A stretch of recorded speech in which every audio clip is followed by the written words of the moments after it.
So hello guys, welcome to your YouTube channel. तो शुरू करते हैं बिना किसी देरी के। और आज हम लोग बात करने वाले हैं the sermon at Banaras chapter के बारे में। तो वीडियो को जरा भी स्किप मत करना और फुल एंजॉयमेंट के साथ कहानी सुनते हैं। तो शुरू करते हैं। गौतम बुद्ध का जन्म 563 में हुआ था।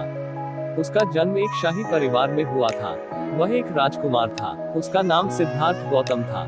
12 साल की उम्र में उसे स्कूली शिक्षा के लिए भेजा गया। उसने सारे पवित्र हिंदू धार्मिक ग्रंथों का अध्ययन किया। वह 4 वर्ष बाद लौटा।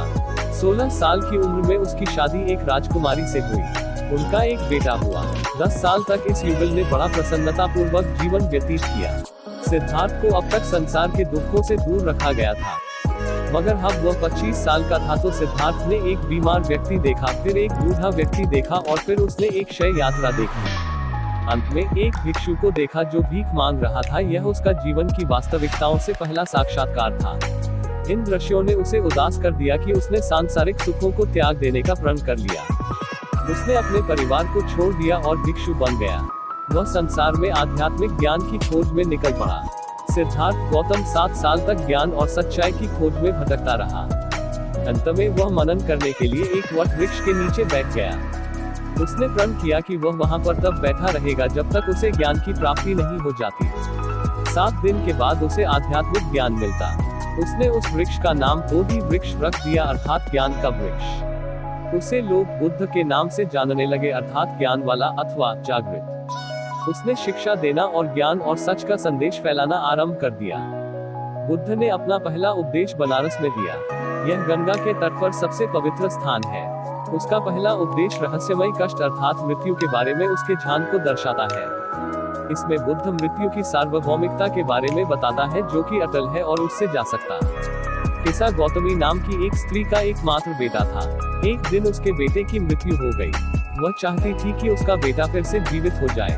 वह चाहती थी कि कोई ऐसी औषधि मिल जाए जो उसके बेटे को जीवित कर दे। लोगों ने उसे पागल कहा। आखिर उसे एक आदमी मिला। उसने उसे सलाह दी कि वह बुद्ध से मिले। वह बुद्ध के पास गई और उससे प्रार्थना की कि वह उसे कोई औषधि दे ताकि उसका बेटा फिर से जी उठे। काफी गहरे विचार के बाद बुद्ध ने उसे कहा कि वह एक मुट्ठी भर सरसों के बीज ले आए। अंगार एक शर्त थी।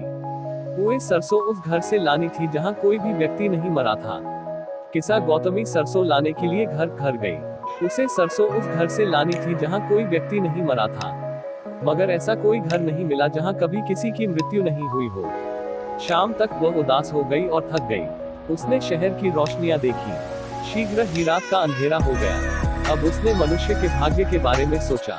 अब उसने महसूस किया कि मौत अवश्यंभावी है। हमसे कोई भी नहीं बच सकता। वह बुद्ध के पास लौट आए और उससे आशीर्वाद मांगा। अपने उपदेश में बुद्ध ने उसे बताया कि हमारा जीवन संक्षिप्त और कष्टपूर्ण है। हर प्राणी जो जन्म लेता है मरता है। कुम्हार द्वारा बनाया गया बर्तन स्थायी नहीं है। एक दिन इसे टूट जाना है। इसी प्रकार हर व्यक्ति को मरना है। मौत किसी को नहीं छोड़ती। कोई पिता अपने बच्चे को नहीं बचा सकता।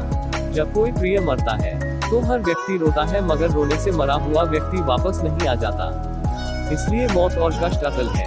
अक्लमंद व्यक्ति अफसोस नहीं करते क्योंकि सच को जानते हैं। रोने से मन को शांति नहीं मिलती। इसके विपरीत विलाप करने से व्यक्ति की पीड़ा बढ़ जाती है। उसके शरीर को भी कष्ट होता है। वह व्यक्ति जिसने अपने दुख पर काबू पाना सीख लिया है उसे मन की शांति मिलती है। जिसने अपने दुख पर काबू पा लिया है उस आशीर्वाद मिलता है। और कहानी यहीं पर खत्म होती है। मिलते एक नई कहानी के साथ। धन्यवाद।